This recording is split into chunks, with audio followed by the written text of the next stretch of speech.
ल सबैजना साथीहरूलाई आजको सेसनमा मैले स्वागत गरेँ है त। आज हामी पढ्न गइरहेको छौँ चार्टर अफ सार्क अथवा चाहिँ सार्क बडापत्र है। यसलाई चाहिँ नेपालीमा सार्क बडापत्र भन्छ, इङ्ग्लिसमा चाहिँ चार्टर भन्छ बडापत्रलाई चाहिँ हैन। र बडापत्रको बारेमा पढ्छौँ र यसमा चाहिँ अब तपाईँले पढ्ने तरिका हैन, विभिन्न चाहिँ सार्कसँग सम्बन्धित रहेका रिलेटेड रहेका विभिन्न चाहिँ टपिकहरूलाई हामीले चाहिँ हेर्न गइरहेका छौँ है त। ल सार्क बडापत्र भनेर साथीहरूले चाहिँ लेख्न पर्यो र सार्क बडापत्र भनेर लेखिसकेपछि हेर्नुहोस् त, सार्क बडापत्रमा हस्ताक्षर, सार्क बडापत्रमा हस्ताक्षर भनेको चाहिँ बडापत्रमा हस्ताक्षर हिजो पनि मैले भनेको थिएँ, जुन दिन सार्कको स्थापना भयो त्यही दिन सार्क बडापत्रमा के भएको छ त, हस्ताक्षर पनि भएको छ।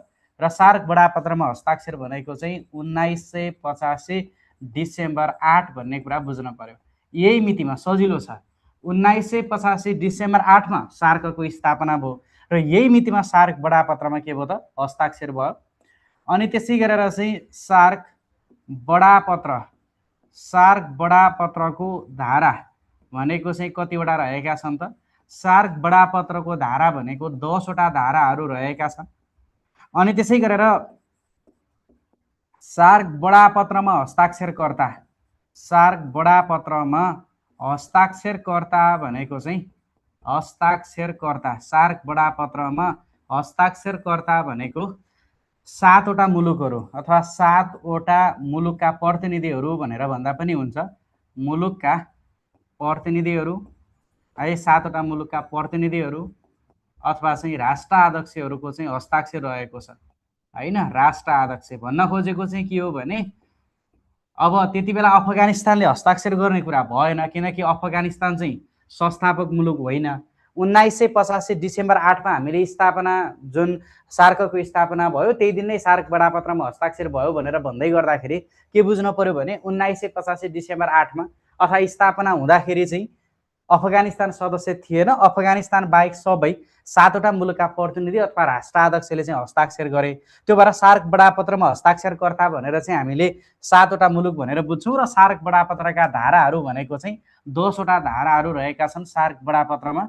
अनि त्यसै गरेर चाहिँ नेपालको तर्फबाट हस्ताक्षर गर्ने, नेपालको तर्फबाट हस्ताक्षर गर्ने सार्क बडापत्रमा नेपालको तर्फबाट हस्ताक्षर गर्ने चाहिँ को हुन् भनेर भन्दै गर्दाखेरि सार्क बडापत्रमा नेपालको तर्फबाट हस्ताक्षर गर्ने भनेको चाहिँ राजा वीरेन्द्र हुन् है। राजा वीरेन्द्र वीरविक्रम शाहले चाहिँ नेपालको तर्फबाट सार्क बडापत्रमा के गरेका थिए त, हस्ताक्षर गरेका थिए भन्ने कुरा चाहिँ तपाईँहरूले बुझ्न पर्यो। अनि त्यस्तै गरेर चाहिँ अर्को, हस्ताक्षर गर्ने, सार्क बडापत्रमा हस्ताक्षर गर्ने एकमात्र प्रधानमन्त्री को हुन् भनेर सोध्छ। सार्क बडापत्रमा हस्ताक्षर गर्ने, सार्क बडापत्रमा हस्ताक्षर गर्ने एकमात्र प्रधानमन्त्री, एकमात्र प्रधानमन्त्री हेर्नुहोस् है, प्रधानमन्त्री। त्यति बेला अरू चाहिँ देशका राष्ट्रपति थिए। नेपाल र भुटानको तर्फबाट चाहिँ एज अ चाहिँ किङ राजाले चाहिँ हस्ताक्षर गरेका थिए र एकमात्र प्रधानमन्त्री भनेको चाहिँ भारतका प्रधानमन्त्री राजीव गान्धी भनेको सार्क बडापत्रमा हस्ताक्षर गर्ने एकमात्र प्रधानमन्त्री हुन् राजीव गान्धी है। र यी राजीव गान्धी भनेको चाहिँ कहाँका हुन् त, राजीव गान्धी भनेको चाहिँ भारतका हुन्। भारतका तत्कालीन प्रधानमन्त्री राजीव गान्धीले चाहिँ सार्क बडापत्रमा हस्ताक्षर गरेका छन्, जुन चाहिँ सार्क बडापत्रमा हस्ताक्षर गर्ने एकमात्र प्रधानमन्त्री हुन् भन्ने कुरा चाहिँ बुझ्न पर्यो। राजीव गान्धी है, सार्क बडापत्रमा हस्ताक्षर गर्ने एकमात्र प्रधानमन्त्री राजीव गान्धी है त। ल अब यति भइसकेपछि हामीले सार्क बडापत्रमा 10 वटा धाराहरू छन् भनेर त भन्यौँ। त्यो 10 वटा धाराहरू भनेका चाहिँ कुन कुन हुन् त, अब हामीले कसरी पढ्ने हेर्नुहोस् है। सार्क बडापत्रमा 10 वटा धाराहरू छन् हामीले भन्यौँ। 1985 डिसेम्बर 8मा चाहिँ सार्क बडापत्रमा हस्ताक्षर भएको रहेछ र हस्ताक्षरकर्ता भनेको 7 वटा मुलुकहरू, जुन चाहिँ हामीले सार्कका संस्थापक मुलुकहरू भन्यौँ। ती संस्थापक मुलुकहरूका प्रतिनिधिहरू अथवा राष्ट्र अध्यक्षहरूले चाहिँ हस्ताक्षर गरे भन्ने कुरा बुझ्नु पर्यो। अब यसै गरेर चाहिँ सार्क बडापत्रका 10 वटा धारालाई हेर्नुहोस् है, तपाईँहरूले सार्क बडापत्रका 10 वटा धारालाई, सार्क बडापत्रका 10 वटा धारालाई, 10 वटा धारा है, सार्क बडापत्रका 10 वटा धारालाई चाहिँ 10 वटा धारालाई सम्झिने तरिका भनेको चाहिँ कसरी सम्झिनु पर्यो भने हेर्नुहोस् है। सम्झिने भनेको चाहिँ तपाईँहरूले के भनेर सम्झिनु पर्यो भने उसिसी मस प्रकाश आशा भनेर सम्झिने। उसिसी हेर्नुहोस् है, उसिसी यसै गरेर मस यसै गरेर प्रकाश आशा हेर्नुहोस् त, उसिसी मस प्रकाश आशा भनेर सम्झिनु पर्यो। उसिसी मस प्रकाश आशा भनेको के हो भने उबाट उद्देश्य है, उबाट उद्देश्य। अनि त्यसै गरेर सीबाट सिद्धान्त है, उबाट उद्देश्य, यसै गरेर सीबाट सिद्धान्त।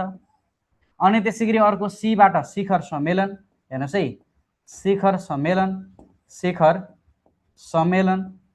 अनि त्यसै गरेर चाहिँ अर्को के छ, मबाट मन्त्री परिषद बैठक अथवा मन्त्री स्तरीय सम्मेलन, मन्त्री परिषद बैठक भनेर बुझ्दा पनि भयो, अथवा यसलाई चाहिँ मन्त्री स्तरीय सम्मेलन भनेर बुझ्दा पनि भयो। मन्त्री स्तरीय सम्मेलन है, मन्त्री परिषद बैठक अथवा मन्त्री स्तरीय सम्मेलन। अनि त्यसै गरेर अर्को स भनेको चाहिँ स्थायी समिति, स्थायी समिति, स्थायी समिति। अनि त्यसै गरेर अर्को प्रबाट प्राविधिक समिति, प्राविधिक समिति, प्राविधिक समिति। अनि त्यसै गरी अर्को के भनेको छ, काबाट कार्यकारी समिति, कार्यकारी समिति, कार्यकारी समिति, कार्यकारी समिति। अनि त्यसै गरी सबाट सचिवालय, सचिवालय, सचिवालय। आबाट आर्थिक प्रावधान, आर्थिक प्रावधान हेर्नुहोस् है, आर्थिक प्रावधान।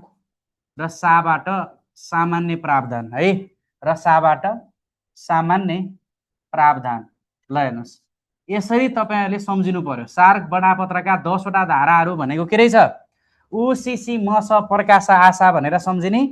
उबाट उद्देश्य हेर्नुहोस् है, उबाट उद्देश्य, सीबाट सिद्धान्त, सीबाट शिखर सम्मेलन, मबाट मन्त्री परिषद अथवा यसलाई हामी अल्सो नोन एज मन्त्री स्तरीय सम्मेलन। अर्को सबाट स्थायी समिति, प्रबाट प्राविधिक समिति, काबाट कार्यकारी समिति, सबाट सचिवालय, आबाट आर्थिक प्रावधान र साबाट सामान्य प्रावधान। यो चाहिँ सार्क बडापत्रका जुन हामीले 10 वटा धाराहरू भन्यौं र सार्क बडापत्रका 10 वटा धाराहरू भनेका चाहिँ यिनै हुन् भन्ने कुरा चाहिँ बुझ्नु पर्यो। अब यति भइसकेपछि हेर्नुहोस् त, अब यति भइसकेपछि उद्देश्य भनेको के त, उद्देश्य भनेको चाहिँ सार्क बडापत्रको धारा 1 मा उद्देश्य रहेछ।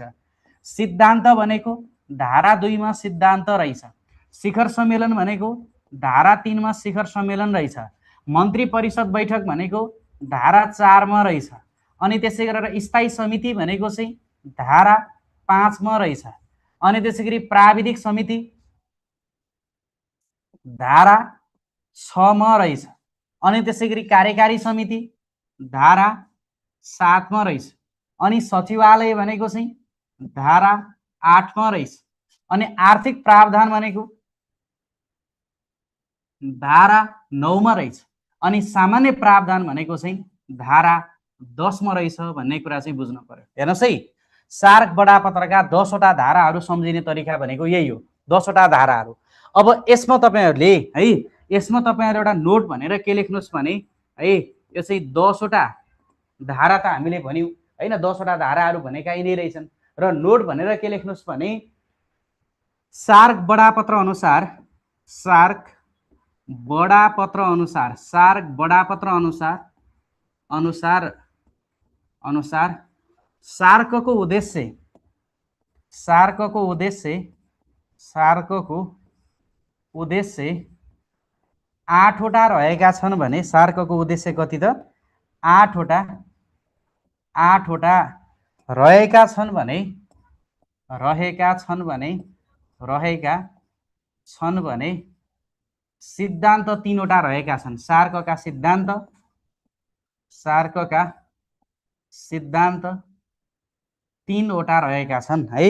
सार्कको सिद्धान्त चाहिँ कतिवटा त 3 वटा रहेका छन् भनेर बुझ्नु पर्यो। सार्क बडापत्र अनुसार सार्कको उद्देश्य 8 वटा रहेका छन् भने सार्कको सिद्धान्त 3 वटा रहेका छन्। हेर्नुस् त, यसरी चाहिँ तपाईहरुले बुझ्नु पर्यो। यो चाहिँ धारा 1 मा सार्क बडापत्रको 10 वटा धारा मध्ये धारा 1 मा चाहिँ के रहेछ, उद्देश्य रहेछ। धारा 2 मा सिद्धान्त रहेछ। धारा 1 मा उल्लेख भएको उद्देश्य भनेको 8 वटा र धारा 2 मा चाहिँ उल्लेख भएको सार्क बडापत्र अनुसार सिद्धान्त भनेको कतिवटा 3वटा र अर्को कुरा भनेको चाहिँ सार्कको स्थापना हेर्नुस् है अर्को नोट भनेर लेख्नुस् नोट सार्कको स्थापना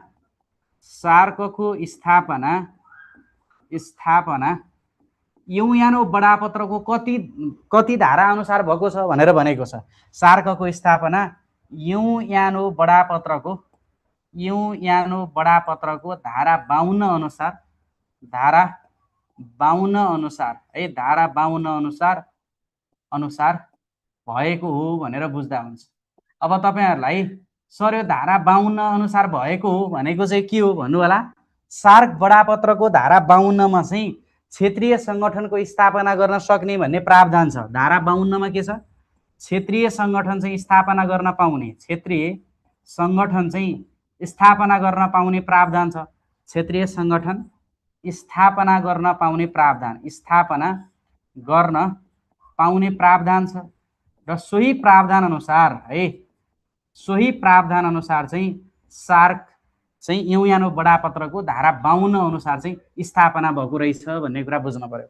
युएनओ बडापत्रको धारा 52 मा क्षेत्रीय संगठनको चाहिँ कुरा गरेको छ हैन। वित्तीय प्रावधान र आर्थिक प्रावधान एउटै हो। वित्तीय प्रावधानलाई अर्को आर्थिक प्रावधान पनि भन्छ है। वित्तीय प्रावधान भनेको र आर्थिक प्रावधान भनेको कुरा एउटै हो। तपाईहरुको बुकमा चाहिँ यदि त्यो आर्थिक प्रावधानको ठाउँमा वित्तीय प्रावधान भनेको छ भने त्यो कुरा एउटै हो। अब हेर्नुस् हामीले धारा 1 र धारा 2 मा यो कुरा गर्यौं। अलिकति तपाईले डिटेलमा चाहिँ यो शिखर सम्मेलनको बारेमा बुझ्नु पर्यो है। शिखर सम्मेलन अहिलेसम्म 18 वटा सार्क शिखर सम्मेलन सम्पन्न भइसकेका छन् र प्रत्येक 2-2 वर्षमा चाहिँ शिखर सम्मेलन आयोजना गर्नुपर्छ भन्ने प्रावधान छ। त्यसको सन्दर्भमा बुझ्नु पर्यो। अनि त्यसै गरेर चाहिँ यो मन्त्री परिषद भनेको कार्यकारी अङ्ग हो र शिखर सम्मेलन भनेको चाहिँ के हो त ठुलो अङ्ग हो। अथवा यसलाई चाहिँ हामीले यो जुन बैठकहरू भएको कारणले गर्दाखेरि यसलाई हामी सबैभन्दा ठुलो अङ्ग भनेर भन्छौँ। अनि त्यसै गरेर चाहिँ अर्को सचिवालय भनेको के हो त प्रशासनिक अङ्ग हो भन्ने कुरा बुझ्नु पर्यो। सार्कको हेर्नुस् त सार्कको अब तपाईले त्यहाँ नोट भनेर अर्को के लेख्नुस् भने सार्कको तपाईलाई हेर्नुस् है 3वटा कुरामा नमजाले झुक्क्याउँछ। सार्कको चाहिँ कार्यकारी अङ्ग कुन हो भनेर सोध्छ। अनि सार्कको कार्यकारी अङ्ग भनेको चाहिँ साथीहरूले के लगाइदिनुहुन्छ त यो चाहिँ यो सार्कको कार्यकारी अङ्ग कुन हो भनेर सोध्छ। अनि त्यसैगरी कार्यकारी समिति लगाइदिनुहुन्छ। समिति भनेको अङ्ग होइन। कार्यकारी अङ्ग भनेको चाहिँ मन्त्री परिषद हो है। कार्यकारी अङ्ग भनेको के हो त मन्त्री परिषद हो भन्ने कुरा बुझ्नु पर्यो। अनि त्यसै गरेर सार्कको सबैभन्दा ठुलो अङ्ग भनेको सर्वोच्च अङ्ग सबैभन्दा ठुलो अङ्ग चाहिँ कुन हो भन्यो भने सार्कको सबैभन्दा ठुलो अङ्ग भनेको चाहिँ शिखर सम्मेलन हो भन्ने कुरा बुझ्नु पर्यो। सबैभन्दा ठुलो अङ्ग शिखर सम्मेलन। अनि त्यसै गरेर चाहिँ सार्कको प्रशासनिक अङ्ग कुन हो भन्छ। जुनसुकै संगठनको पनि प्रशासनिक अथवा प्रशासनिक गतिविधि गर्ने अङ्ग प्रशासनिक अङ्ग भनेको चाहिँ के हो भने सचिवालय हो भन्ने कुरा बुझ्नु पर्यो। कार्यकारी अङ्ग मन्त्री परिषद, सबैभन्दा ठुलो अङ्ग शिखर सम्मेलन र प्रशासनिक अङ्ग भनेको चाहिँ सचिवालय हो भन्ने कुरा चाहिँ है सचिवालय हो भन्ने कुरा चाहिँ बुझ्नु पर्यो। प्रशासनिक अङ्ग सचिवालय, ठुलो अङ्ग शिखर सम्मेलन र कार्यकारी अङ्ग भनेको चाहिँ मन्त्री परिषद भन्ने कुरा चाहिँ बुझ्नु पर्यो है त। ल अब त्यस्तै गरेर चाहिँ यो 3वटा है यसरी चाहिँ तपाईलाई प्रशासनिक अङ्ग, ठुलो अङ्ग र कार्यकारी अङ्ग भनेर सोध्छ। यो कुरा ख्याल गर्ने। अनि त्यसैगरी हामीले यो शिखर सम्मेलनको बारेमा म एकछिनमा तपाईलाई बुझाउँछु। अर्को तपाईलाई अलिकति डिटेलमा हेर्नुपर्ने यो सचिवालयको बारेमा हेर्नुपर्छ। र अर्को भनेको आर्थिक प्रावधान। आर्थिक प्रावधान भनेको चाहिँ कुन मुलुकले कति बजेट हैन सार्कको चाहिँ बजेटमा कति योगदान गर्छ, कति खर्च बिहोर्छ भन्ने कुरा हो है। त्यो आर्थिक प्रावधानमा पढ्ने हो हामीले। आर्थिक प्रावधान जुन चाहिँ सार्क बडापत्रको धारा 9 मा छ त्यही आर्थिक प्रावधानको कुरा हो। अब हामीले सचिवालयमा चाहिँ महासचिव लगायतका कुराहरू सचिवालयमा पढ्छौँ भने यो जुन शिखर सम्मेलनका कुराहरू चाहिँ धारा 3 मा उल्लेख भएको शिखर सम्मेलन चाहिँ हामीले केमा पढ्छौँ त यो जुन धारा 3 सार्क बडापत्रको धारा 3 अनुसार चाहिँ पढ्छौँ। ल अब साथीहरूले सुरुमा शिखर सम्मेलन भनेर लेख्नुहोस् ल। सार्क शिखर सम्मेलन। ल हेर्नुहोस् सार्क शिखर सम्मेलन भनेको चाहिँ के बुझ्नु पर्यो भने सार्क शिखर सम्मेलन है। सार्क शिखर सम्मेलन भनेको चाहिँ के हो भने साथीहरू तपाईहरुले सार्क शिखर सम्मेलनको बारेमा यो जुन सार्क बडापत्रको धारा 3 मा रहेछ सार्क शिखर सम्मेलन बुलेर दिएर लेख्नुहोस्। सार्कको सबैभन्दा ठुलो अङ्ग हो हैन। सार्कको सबैभन्दा ठुलो अङ्ग भनेको चाहिँ सार्क शिखर सम्मेलन रहेछ। अनि त्यसैगरी सार्क शिखर सम्मेलन भनेको चाहिँ विभिन्न है विभिन्न विभिन्न सार्क मुलुकका राष्ट्र अध्यक्ष, विभिन्न सार्क मुलुकका राष्ट्र अध्यक्ष अथवा चाहिँ प्रतिनिधिहरूको अथवा राष्ट्र प्रमुख भन्दा पनि भयो अथवा प्रतिनिधि भन्दा पनि भयो, प्रतिनिधिको भेटवार्ता है। प्रतिनिधिको भेटवार्तालाई चाहिँ हामी के भन्छौँ भने सार्क शिखर सम्मेलन भन्छौँ। शिखर सम्मेलन भनेको के रहेछ? विभिन्न सार्क मुलुकका राष्ट्र अध्यक्ष अथवा राष्ट्र प्रमुख अथवा प्रतिनिधिहरूको भेटवार्ता भनेको शिखर सम्मेलन हो, जुन चाहिँ सार्कको सबैभन्दा ठुलो अङ्ग भनेको पनि के रहेछ? शिखर सम्मेलन रहेछ भन्ने कुरा तपाईँले बुझ्न पर्यो है। अनि त्यसै गरेर चाहिँ अर्को बुलेटमा लेख्नुहोस्, हालसम्म 18वटा सार्क शिखर सम्मेलनहरू, हालसम्म 18वटा सार्क शिखर सम्मेलनहरू, 18वटा सार्क शिखर सम्मेलनहरू सम्पन्न भइसकेका छन्। हालसम्म 18वटा सार्क शिखर सम्मेलनहरू सम्पन्न भइसकेका छन् है, सम्पन्न भइसकेका छन्। हेर्नुहोस् है, अहिलेसम्म कतिवटा सार्क शिखर सम्मेलनहरू सम्पन्न भएको छन् त? 18वटा। सार्क बडापत्र अनुसार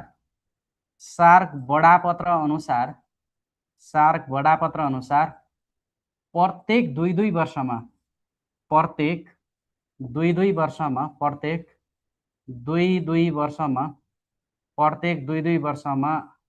बस्नुपर्ने चाहिँ के छ? प्रावधान छ।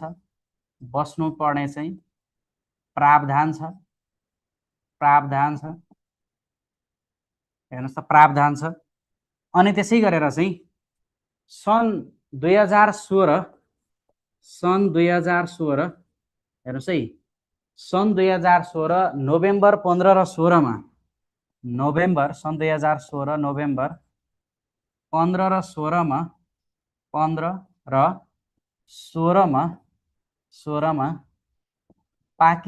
मा पाकिस्तानले 19औं सार्क शिखर सम्मेलन आयोजना गर्ने भनिए तापनि 19औं सार्क शिखर सम्मेलन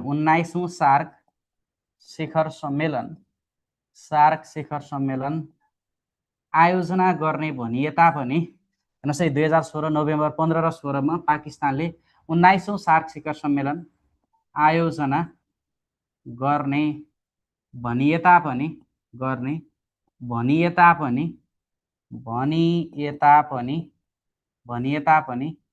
हालसम्म सञ्चालन हुन सकेको छैन। है, हालसम्म सञ्चालन हुन सकेको छैन भन्ने कुरा चाहिँ बुझ्नु पर्यो। सञ्चालन हुन सकेको छैन है त। 19औं सार्क शिखर सम्मेलन चाहिँ कुन देशमा आयोजना हुने भनिएको थियो भन्यो भने पाकिस्तानमा आयोजना हुने भनिएको थियो। अब सर किन यो हुन सकेको छैन भनेर भन्नु होला। यो हुन नसकेको कारण भनेको भारत र पाकिस्तानको विवादको कारणले गर्दा हो। भारत र पाकिस्तानको विवादको कारणले गर्दा हुनुपर्ने पाकिस्तानमा हो, तर भारत पाकिस्तानमा जाने मान्दैन र अब पाकिस्तान आफ्नो पालो हुँदै अरू देशमा गएर शिखर सम्मेलन आयोजना गर्ने मान्दैन। त्यो कारणले गर्दाखेरि चाहिँ 19औं सार्क शिखर सम्मेलन 2016 मा हुने भनिए तापनि अब झन्डै करिब चाहिँ 10 वर्ष हुन लागिसक्यो। 10 वर्ष बित्दा समेत चाहिँ के हुन सकेको छैन त? यो सार्क शिखर सम्मेलन आयोजना हुन सकेको छैन। त्यो भएर सार्कको भविष्य के हैन, सार्क कुन दिशामा जाँदैछ भन्ने कुरा हो। भारतले चाहिँ बिमस्टेकलाई प्रायोरिटी दिएको छ। त्यो भएर पछिल्लो टाइम चाहिँ भारतका प्रधानमन्त्री नरेन्द्र मोदी लगायतका भारतका पदाधिकारीहरू चाहिँ बिमस्टेकतर्फ चाहिँ त्यसलाई प्राथमिकता दिइरहेका छन् हैन। र सार्कको भविष्य चाहिँ के भन्ने कुरा चाहिँ एकदमै चिन्ताजनक विषय हो। र यसरी सार्क शिखर सम्मेलन चाहिँ अहिलेसम्म 18वटा सम्पन्न भइसकेका छन् हैन। र 18वटा मध्ये प्रत्येक दुई वर्षमा हुनुपर्ने प्रावधान छ भन्ने कुरा चाहिँ बुझ्नु पर्यो है त। अनि त्यसै गरेर चाहिँ अनि त्यसै गरी 2016 मा चाहिँ हुने भनिएको रहेछ। अब त्यसै गरी यसमा तपाईलाई सबै यो 18 वटा सार्क शिखर सम्मेलनहरू चाहिँ कसरी सम्झिने, कहाँ कहाँ आयोजना भएको हो भन्ने कुरा म तपाईलाई आइडिया दिन्छु। अनि त्यसै गरेर चाहिँ यो सबैको मिति चाहिँ जान्न पर्दैन, तर तपाईहरुले नेपालमा भएका कुन कुन हुन्, पहिलो अन्तिम यति चाहिँ कम्तीमा पनि जान्नै पर्छ र अर्को नेपालको तर्फबाट सहभागी भएकाको सन्दर्भमा पनि तपाईले बुझ्नु पर्यो है त। ल हेर्नुस्, अब यो 2016 नोभेम्बर 15 र 16 मा चाहिँ हुने भनिएको अहिलेसम्म आयोजना हुन सकेको छैन सार्क शिखर सम्मेलन। र अर्को कुरा अब तपाईले के बुझ्नु पर्यो भने अहिलेसम्मका जुन 18 वटा सार्क शिखर सम्मेलनहरू सम्पन्न भएका छन् त्यसलाई चाहिँ तपाईले कसरी सम्झिनु पर्यो भने BBNPMS हेर्नुस् है, के भनेर सम्झिनु पर्यो भने BB यसै गरेर चाहिँ NPMS भनेर सम्झिनु पर्यो। BBNPMS है, BBNPMS। अनि त्यसै गरेर चाहिँ अर्को यता पनि BB भनेर लेख्नुस्, अनि यता पनि BB भनेर लेख्नुस्। यो तीनवटामा चाहिँ BB भनेर लेख्नुस्। अनि त्यसै गरी यो MS र NP लाई एक्सचेन्ज गरिदिनुस्। MS अगाडि लेख्नुस्, NP पछाडि लेख्नुस् है। अनि त्यसै गरेर चाहिँ बुझ्नुभयो, सुरुको कलममा BB। अनि त्यसै गरी श्री भू माने भनेर सम्झिनु पर्यो। श्री भू माने भनेर सम्झिनु पर्यो। ल हेर्नुस् त, BBNPMS, BBMSNP र BB श्री भू माने। अब यहाँ BB भनेको चाहिँ सुरु सार्क शिखर सम्मेलनको पहिलो सार्क शिखर सम्मेलन बङ्गलादेशबाट भएको, त्यही भएर हामी बङ्गलादेशलाई चाहिँ सार्कको जननी भन्छौँ भनेर बुझ्नुभयो। यो चाहिँ क्यापिटल B भनेको सबै बङ्गलादेश, स्मल B भनेको भारत र अर्को B भनेको भुटान आउँछ। भुटानको भू यहाँ छँदैछ। त्यसका अतिरिक्त N भनेको नेपाल, P भनेको पाकिस्तान, M भनेको मालदिप्स, S भनेको श्रीलङ्का। हेर्नुस् त कति सजिलो छ। सार्कका 18 वटा शिखर सम्मेलनहरू सम्झिने तरिका यही हो। कुन शिखर सम्मेलन कहाँ भएको थियो भन्यो भने यही तपाईले सम्झिनु पर्यो। फेरि मैले तपाईलाई भने हेर्नुस् त, यहाँ चाहिँ साथीहरूले के भनेर लेख्नु पर्यो भने हेर्नुस् है, BB हेर्नुस् है, तपाईले कसरी चाहिँ बुझ्नु पर्यो भने साथीहरूले एउटा ठुलो कलम बनाउनुस्, एक पेजमा बनाउँदा पनि हुन्छ। हेर्नुस् है, BB भनेर लेख्नुस्, अर्को BB भनेर लेख्नुस्, अनि अर्को BB भनेर लेख्नुस्। अनि त्यसै गरेर चाहिँ NPMS रहेछ BB, अनि त्यसै गरेर चाहिँ NP भनेर लेख्नु है, अलिकति ग्याप राखेर NP भनेर लेख्नु BB, अनि त्यसै गरेर चाहिँ NP भनेर लेख्नुस्, अनि त्यसै गरी MS भनेर लेख्नुस्। यो MS लाई अगाडि क्रस गरेर ल्याउनु, NP लाई पछाडि लग्नुस्, अनि श्री भू माने भनेर लेख्नुस्। अनि त्यसपछि श्री भू माने। हेर्नु त कति सजिलो, श्री भू माने भनेर सम्झिनु पर्यो। अब हेर्नुस्, यो B भनेको चाहिँ पहिलाको B, यो ठुलो क्यापिटल B भनेको बङ्गलादेश है। यो B भनेको बङ्गलादेश, क्यापिटल B बङ्गलादेश। यो पनि B क्यापिटल B बङ्गलादेश र अर्को B पनि बङ्गलादेश। बङ्गलादेश बङ्गलादेश बङ्गलादेश है, क्यापिटल B भनेको, किनकि B भनेको तीनटा नाम छन्, एउटा भारत, एउटा बङ्गलादेश, अर्को भुटान। भुटानको यो भू भनेको भने भुटान, यो चाहिँ एउटा कि त बङ्गलादेश कि त भारत। अब क्यापिटल B भनेको बङ्गलादेश। किन चाहिँ बङ्गलादेश भयो भने बङ्गलादेशबाट सुरु भएको हो नि त, सार्कको जननी भनेको बङ्गलादेश हो नि त, त्यो भएर बङ्गलादेश। अर्को यो B भनेको के रहेछ त, भारत रहेछ। अनि त्यसै गरी अर्को यो B भनेको पनि भारत रहेछ, अनि अर्को B भनेको चाहिँ के रहेछ, भारत रहेछ। NP भनेको नेपाल हो है, N भनेको नेपाल हो, र P भनेको चाहिँ पाकिस्तान हो है, P भनेको पाकिस्तान हो। अनि अर्को चाहिँ M भनेको मालदिप्स हो। हेर्नुस् है, M भनेको मालदिप्स हो, र यसै गरी S भनेको के हो त, श्रीलङ्का हो है, मालदिप्स र श्रीलङ्का। अनि त्यसै गरेर चाहिँ यो M भनेको पनि के भयो त, मालदिप्स भयो। M भनेको मालदिप्स भयो, र यो S भनेको के भयो त, श्रीलङ्का भयो। अनि त्यसै गरी यो N भनेको नेपाल भयो, र अर्को P भनेको के भयो त, पाकिस्तान भयो। हेर्नुस् है, P भनेको पाकिस्तान भयो। अनि त्यसै गरेर चाहिँ अर्को श्रीबाट श्रीलङ्का भयो, श्रीबाट श्रीलङ्का भयो। अनि त्यसै गरेर चाहिँ भूबाट भुटान भइहाल्यो, भुटान। मा भनेको चाहिँ मालदिप्स भयो, मालदिप्स भयो, र ने भनेको चाहिँ नेपाल भयो। ल हेर्नुस्, अब यहाँ हामीले विभिन्न देशहरू चाहिँ लेख्यौँ है, BBNPMS लेख्ने, एउटा कोलममा BB, अर्कोमा चाहिँ MSNP हैन, श्री भू माने। हेर्नुस् त, अब यो भनेको चाहिँ पहिलो सार्क शिखर सम्मेलन बङ्गलादेश, दोस्रो भारत, तेस्रो नेपाल, चौथो पाकिस्तानमा, पाँचौं मालदिप्समा, छैटौं श्रीलङ्कामा। अनि त्यसै गरेर चाहिँ सातौं बङ्गलादेशमा, आठौं भारतमा, नौ मालदिप्समा, 10औं श्रीलङ्कामा, 11औं नेपालमा, यसै गरी 12औं भनेको चाहिँ पाकिस्तानमा, अनि त्यसै गरी 13औं भनेको चाहिँ बङ्गलादेशमा हैन, अनि 14औं भनेको चाहिँ भारतमा, 15औं भनेको श्रीलङ्कामा, भुटानमा 16औं, मालदिप्समा 17औं र नेपालमा 18औं। हेर्नुस् त 18वटा सार्क शिखर सम्मेलन कहाँ भएका हुन् भन्ने कुरा यहीँ क्लियर छ। हेर्नुस् है, कहाँ भएका हुन् भन्ने कुरा यहीँ बुझिसक्नु भयो तपाईहरुले। हेर्नुस् त 18वटा सार्क शिखर सम्मेलन सम्झिने तरिका यही हो। एकचोटि फेरि तपाईहरुले चाहिँ यसलाई अभ्यास गर्नुस्। अब यस अन्तर्गत चाहिँ सर यो सबै कहाँ भयो त? देश त हामीले बुझ्यौं सबै। अब तपाईले क्यापिटल सिटी त तपाईलाई थाहा छ साथीहरु, बङ्गलादेशको चाहिँ ढाका, भारतको नयाँ दिल्ली हैन, नेपालको चाहिँ काठमाडौँ, पाकिस्तानको इस्लामाबाद हैन। अब तपाईलाई यो क्यापिटल सिटी त तपाईलाई थाहा छ, सबै क्यापिटल सिटीमा। तर दुईटा बाहेक, एउटा 17औं भनेको अड्डु सहरमा भएको थियो, मालदिप्सको अड्डु सहरमा, र अर्को भनेको दोस्रो भनेको भारतको बेंगलोरमा भएको थियो। अब यो जति पनि चाहिँ तपाईहरुको चाहिँ शिखर सम्मेलन भयो सबै राजधानीमा भयो। जस्तै तेस्रो चाहिँ नेपालमा भयो, 11औं नेपालमा भयो, 18औं नेपालमा भयो। नेपालको राजधानी कहाँ त? काठमाडौँमा भयो। यो केही पनि गाह्रो छैन। हेर्नुस् त, एउटा तेस्रो, एउटा 11औं, एउटा 18औं। र अर्को कुरा अब तपाईलाई के बुझ्न पर्यो भने राजधानी भन्दा बाहिर भएका दुईवटा छन् है। राजधानी भन्दा बाहिर भएका, राजधानी भन्दा बाहिर भएका, राजधानी भन्दा बाहिर भएका सार्क शिखर सम्मेलन, राजधानी भन्दा बाहिर भएका सार्क शिखर सम्मेलन दुईवटा हुन्। सार्क शिखर सम्मेलन, राजधानी भन्दा बाहिर भएका सार्क शिखर सम्मेलन भनेको कतिवटा त? दुईवटा भन्ने कुरा बुझ्न पर्यो। त्यो दुईवटा भनेको चाहिँ एउटा चाहिँ दोस्रो हो, दोस्रो भनेको चाहिँ बेंगलोरमा भएको थियो, र अर्को भनेको 17औं, दोस्रो र 17औं, 17औं चाहिँ अड्डु सहरमा भयो। हेर्नुस् त, अरु सबै राजधानीमा भएका छन्, क्यापिटल सिटीमा भएका छन्, तर राजधानी भन्दा बाहिर भएका सार्क शिखर सम्मेलन दुईटा।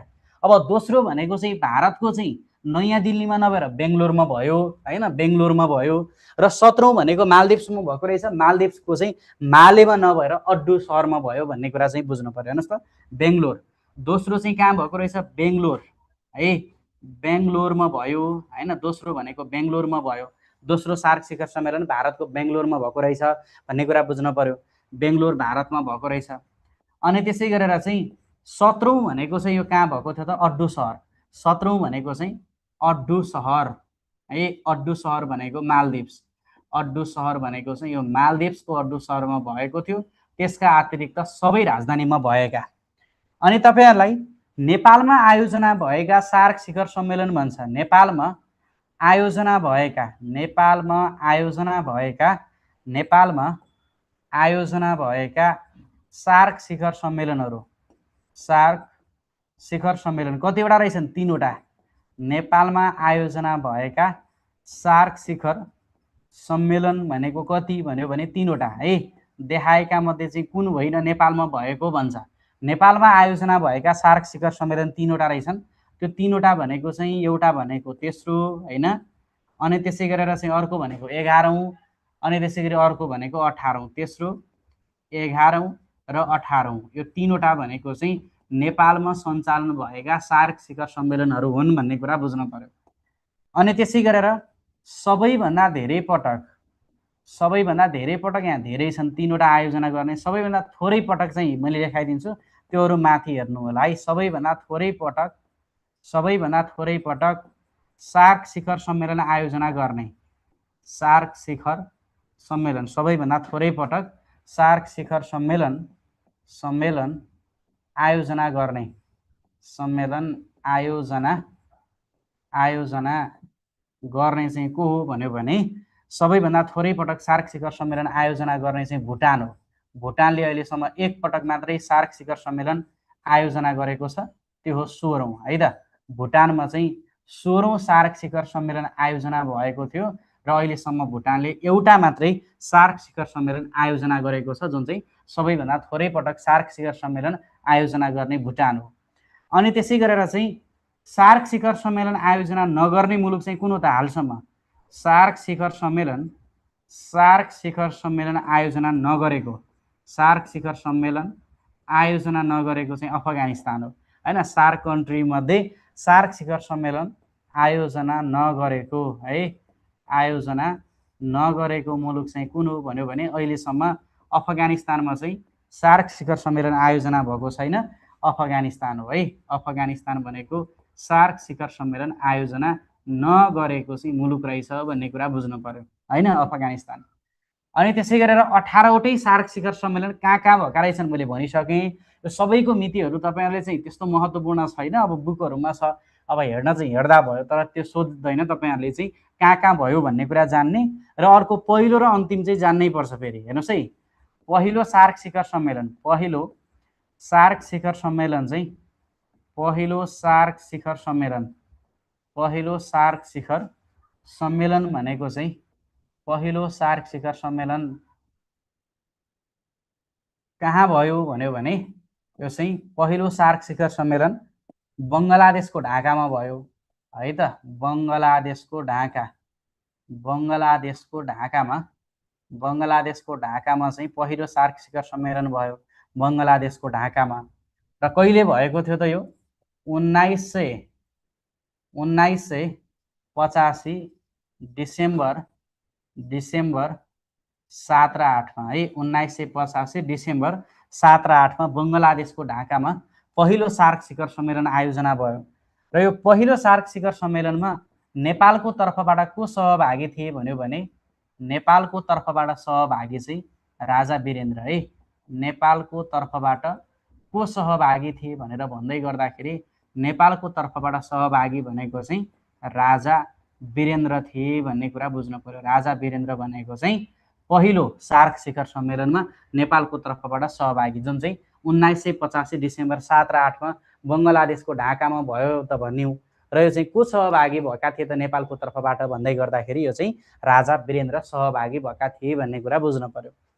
अनि त्यसै गरेर चाहिँ 18औं सार्क शिखर सम्मेलन कहाँ भयो? अन्तिम है, हालसम्मको अन्तिम। पहिलो भनेको चाहिँ ढाकामा रहेछ। 18औं सार्क शिखर सम्मेलन, 18औं सार्क शिखर सम्मेलन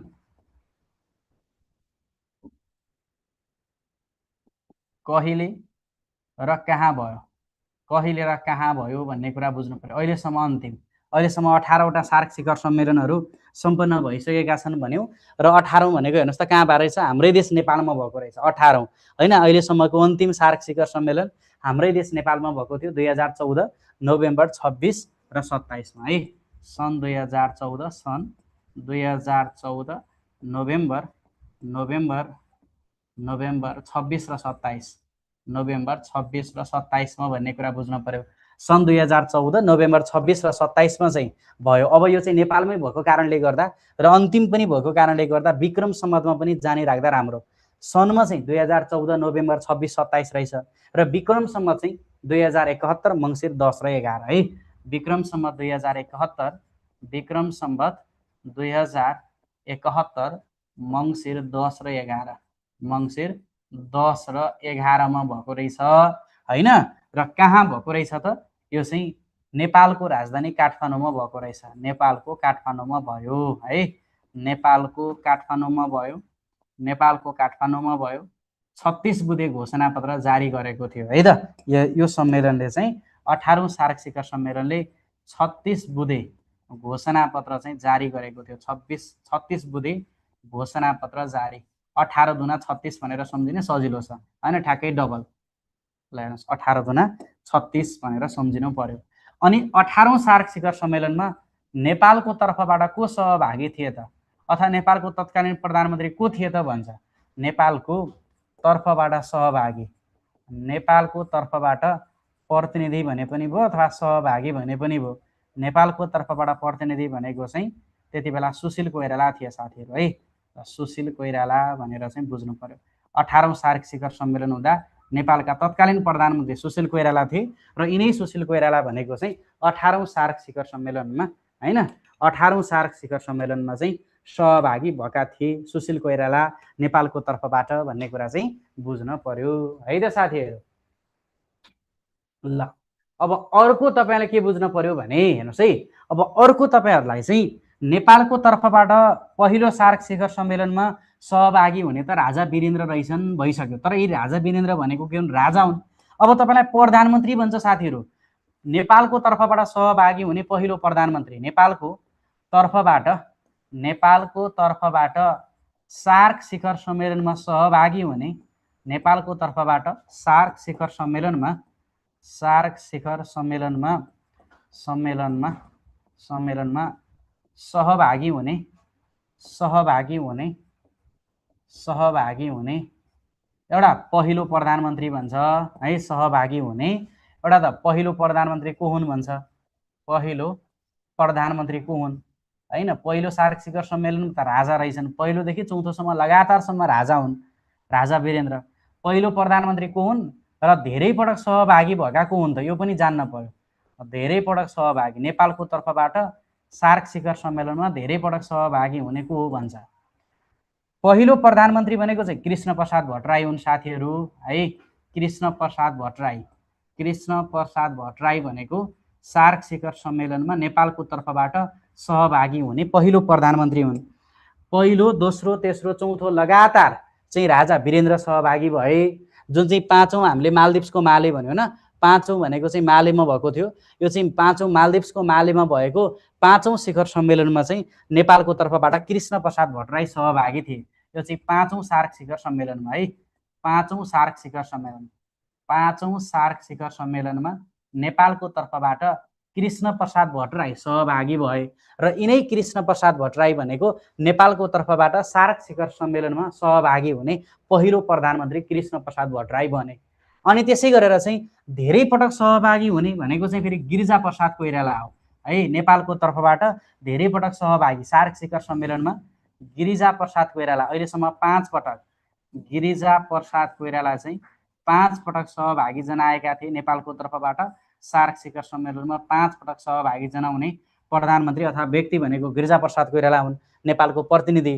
र उनले चाहिँ के अरे 6औँ 7औँ हैन, 6औँ 7औँ 10औँ यसै गरेर चाहिँ 14औँ र 15औँ, 6औँ 7औँ 10औँ, 6औँ 7औँ 10औँ 14औँ र 15औँ, हेर्नुहोस् त यसरी चाहिँ 5वटा सार्क शिखर सम्मेलन, 6औँ सार्क शिखर सम्मेलन, यसै गरेर 7औँ सार्क शिखर सम्मेलन, 10औँ सार्क शिखर सम्मेलन, 14औँ सार्क शिखर सम्मेलन र 15औँ सार्क शिखर सम्मेलनमा नेपालको तर्फबाट चाहिँ सहभागी भएका थिए गिरिजा प्रसाद कोइराला र सबैभन्दा धेरै पटक सहभागी हुने पनि को रहेछन् गिरिजा प्रसाद कोइराला। त्यो भएर मैले फेरि पनि भने तपाईहरुलाई चाहिँ केही पनि मेन्सन गरेको छैन।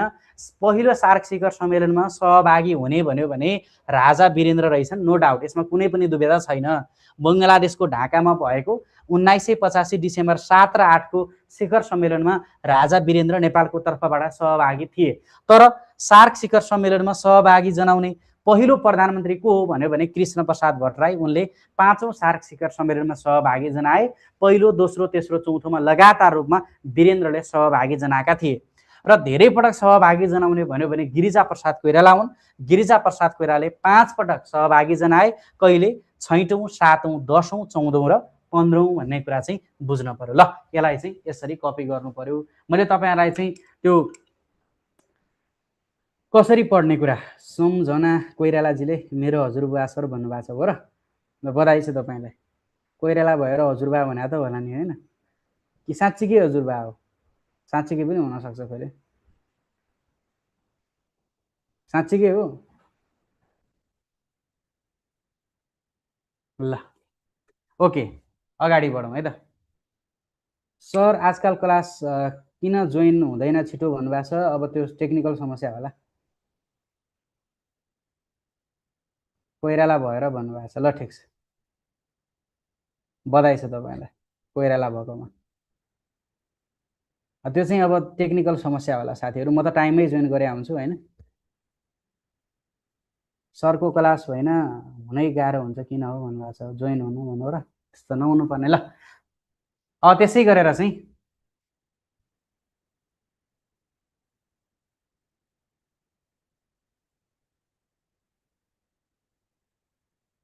ओके, अब त्यसै गरेर चाहिँ हामीले अर्को कुरा गरौँ, सार्क सचिवालय है त। ल, अब सार्क सचिवालय भनेको कुन धारामा रहेछ? सार्क सचिवालय भनेको चाहिँ हामीले 8 हैन, सार्क सचिवालय भनेको धारा 8। सार्क सचिवालय भनेको धारा 8। ल, अर्को हेरौँ, सार्क सचिवालय। ल, सार्क सचिवालय भनेर लेख्नु, सार्क बडापत्रको। म अन्तिममा क्युआर दिन्छु, टेन्सन नलिनु है। क्युआर दिन्छु, तपाईहरु हेर्नु छुटेका साथीहरु। ल, सार्क सचिवालय, सार्क सचिवालयको कन्सेप्ट हेरौँ है त। सार्क सचिवालय यो भनेको चाहिँ अब सार्क बडापत्रको धारा 8 सार्क सचिवालय सार्क बडापत्रको धारा 8 मा छ। सार्क सचिवालय भनेको के हो भने सार्कको प्रशासनिक अङ्ग हो। सार्कको प्रशासनिक अङ्ग, सार्कको प्रशासनिक अङ्ग भनेको चाहिँ सार्क सचिवालय रहेछ भन्ने कुरा बुझ्नु पर्यो। सार्क सचिवालय भनेको सार्कको प्रशासनिक अङ्ग है, सार्कको प्रशासनिक अङ्ग सार्क सचिवालय। अनि त्यसै गरेर अब सार्क सचिवालयको सन्दर्भमा सार्क सचिवालय चाहिँ कहाँ छ त? सार्क सचिवालय कहाँ छ? सार्क सचिवालय कहाँ छ भनेर भन्दै गर्दाखेरि सार्क सचिवालय चाहिँ हाम्रै देश नेपालमा छ, नेपालको काठमाडौँमा छ। नेपालको काठमाडौँ, नेपालको काठमाडौँमा रहेको छ। अब यति मात्रै जानेर हुँदैन, नेपालको काठमाडौँमा छ भनेर त हामीले भन्यौँ, तर चाहिँ नेपालको काठमाडौँमा भन्दै गर्दाखेरि यसको स्थापना चाहिँ कहिले भयो त? सार्क सचिवालयको स्थापना कहिले भएको थियो भन्छ हैन। नेपालको काठमाडौँमा त रहेछ, तर यसको स्थापना चाहिँ कहिले भयो भनेर भन्दै गर्दाखेरि यो पनि तपाईँहरूले दुईटैमा जान्न, सन र विक्रम सम्वत। स्थापना भनेको 1987 जनवरी 16 है, 1987 जनवरी 16 अथवा चाहिँ 2043 माघ 2 है। विक्रम सम्वत 2043, विक्रम सम्वत 2043 माघ 2 भन्ने कुरा चाहिँ बुझ्नु पर्यो। विक्रम सम्वत 2043 माघ 2 अथवा चाहिँ सन् 2043 ठिकै हो, 1987 जनवरी 16 भनेको सन भयो, 2043 माघ 2 भनेको विक्रम सम्वत। ओके सरी, सन र विक्रम सम्वत। सन् 1987 जनवरी 16 र विक्रम सम्वत 2043 माघ 2 है। अनि त्यसै गरेर चाहिँ नेपालमा सार्क सचिवालय राख्न प्रस्ताव गर्ने देश, नेपालमा सार्क सचिवालय राख्न सार्क सचिवालय राख्न प्रस्ताव गर्ने देश, नेपालमा सार्क सचिवालय राख्न प्रस्ताव गर्ने देश चाहिँ कुन हो भन्यो भने पाकिस्तान है। पाकिस्तानले गरेको थियो। प्रस्ताव गर्ने देश भनेको चाहिँ पाकिस्तान हो र यो चाहिँ दोस्रो सार्क शिखर सम्मेलनको उपलब्धि हो है। यो चाहिँ दोस्रो सार्क शिखर सम्मेलनको उपलब्धि।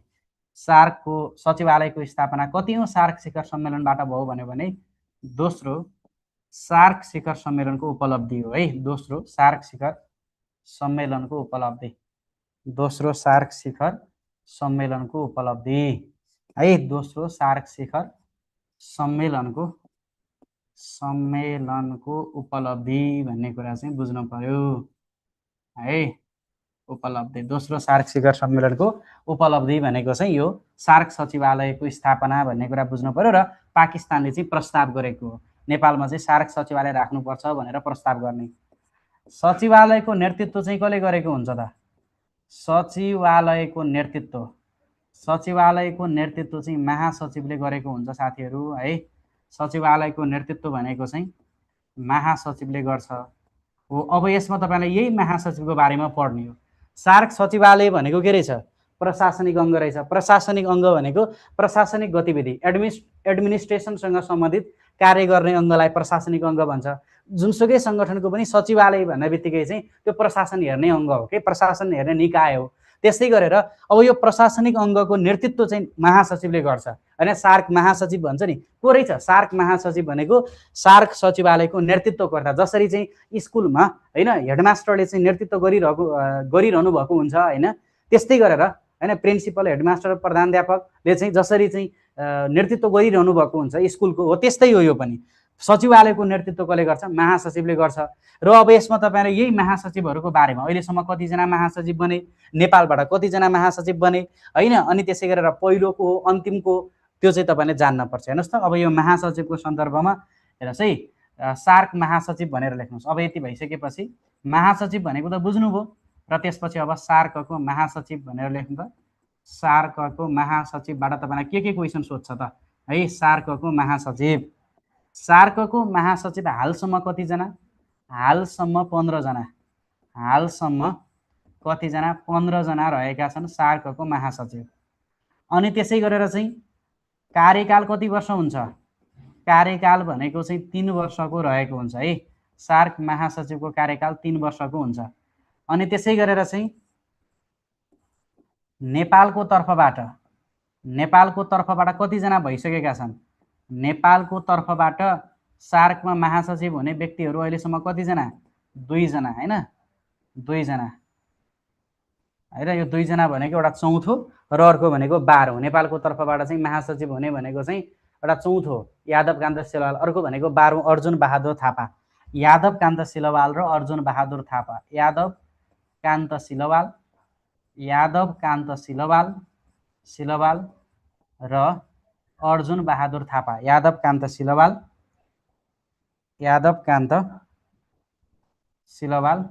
र अर्जुन बहादुर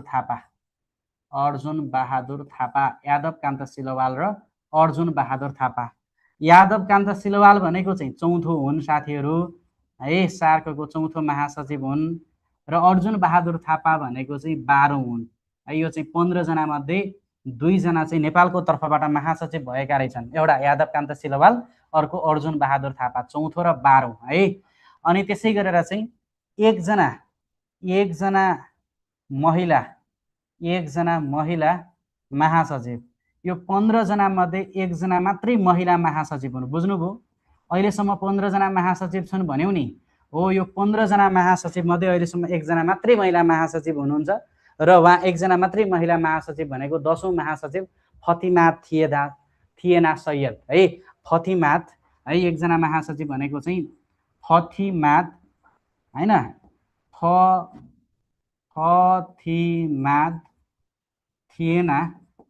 फतिमा थिएना सैयद है। उहाँ भनेको को रहेछ?